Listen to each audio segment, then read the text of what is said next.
Hello viewers, स्वागत है आपका आपके अपने यूट्यूब चैनल पंख में। आज हम पढ़ेंगे class 11th business study chapter first fundamental of business. Video शुरू करने से पहले अगर आप इस चैनल पर नए हैं तो इस चैनल को सब्सक्राइब कर दे, साथ ही साथ बेल आइकन को प्रेस कर दे। आइए आज की वीडियो हमारी शुरू करते हैं। सबसे पहले टर्म हमारी आती है business. So what is business? It refers to an economic activity in which people are regularly engaged in activities related to purchase, production and sale of goods and services with the view of earning profit. Business एक economic activity है जो कि regular basis पे perform की जाए, या तो goods और सर्विसेज को प्रोड्यूस करने में, परचेज करने में या सेल करने में अर्निंग प्रॉफिट के मोटिव के साथ। तो हम उस एक्टिविटी को कहते हैं बिजनेस। करेक्टरिस्टिक्स की ओर बढ़ते हैं और कुछ करेक्टरिस्टिक्स के बारे में जानते हैं। पहली बात तो करेक्टरिस्टिक्स हमारे हमेशा डेफिनेशन से निकल जाते हैं। जो हमने अभी डेफिनेशन पढ़ी उसी से हमारे करेक्टरिस्टिक्स बनते हैं। हमारा इकोनॉमिक एक्टिविटी। सो इकोनॉमिक एक्टिविटी क्या होती है? Business is an economic activity of production and distribution of goods and services. It's provide employment opportunity in different sectors like banking, insurance, transport, etc. Business हमारी एक economic activity है जिसके अंदर हम produce करते हैं, प्रोडक्शन करते हैं, डिस्ट्रीब्यूशन करते हैं गुड्स और सर्विसेज का, और हमें साथ ही साथ ये अपॉर्चुनिटी प्रोवाइड करता है बैंकिंग सेक्टर में, इंश्योरेंस सेक्टर में और ट्रांसपोर्ट सेक्टर में, साथ ही साथ और सेक्टर्स में। तो अभी तक हमने पढ़ा बिजनेस क्या है, एक इकोनॉमिक एक्टिविटी है। आइए इसके दूसरे करेक्टरिस्टिक्स की ओर बढ़ते हैं जो कि है buying and selling. Buying and selling से हम समझते हैं कि the basic activity of any business is trading.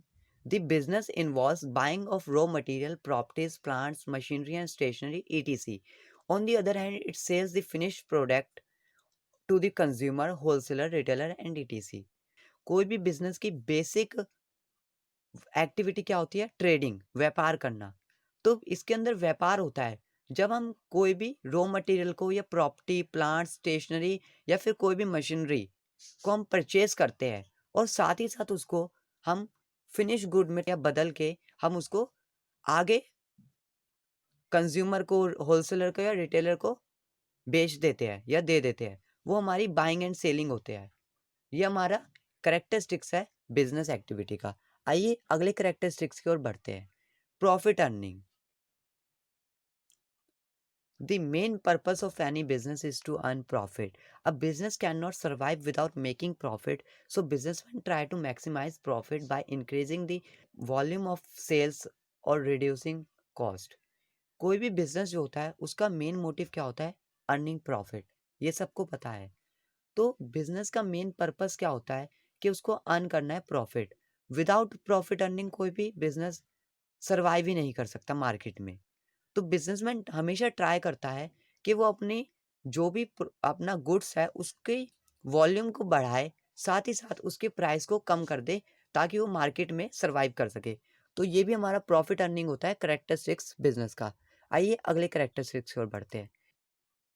Cell और exchange of goods and services. There should be sale or exchange of goods and services between the seller and the buyer. If goods are produced not for the purpose of sale but say for internal consumption, it cannot be called. कोई भी business में अगर हम कुछ भी goods को produce करते हैं इंटरनल कंजप्शन के लिए, हम उसको बिजनेस एक्टिविटी में नहीं गिनते। अगले करेक्टरिस्टिक्स की ओर बढ़ते हैं। Dealing in goods and services on a regular basis.